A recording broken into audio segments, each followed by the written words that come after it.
Saint Valentine's story. My name is Valentine. I am a Christian priest. I lived in Rome long ago, when Rome was ruled by an emperor named Claudius. I didn't like Emperor Claudius, since he was an aggressive and militant person. Claudius wanted a big army. He wanted men to volunteer to join it. However, many men did not want to fight. They did not want to leave their families or loves.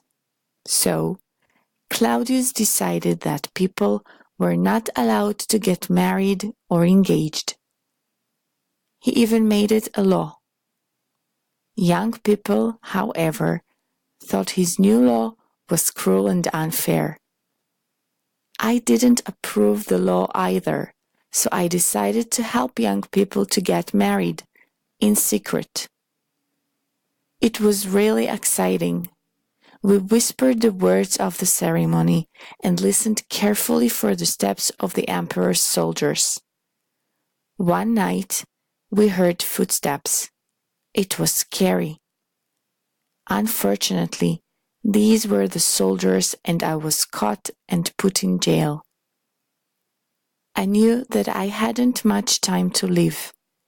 I knew Claudius was planning to execute me. I was sad, but many young people came to the jail to visit me. They threw flowers and notes up to my window. It was very comforting.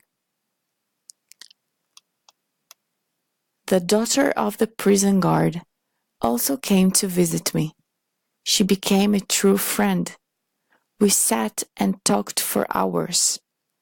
On the day I was to die, I left my friend a little note thanking her for her friendship. I signed it, "Love from your Valentine." That note started the custom of exchanging love messages on Valentine's Day.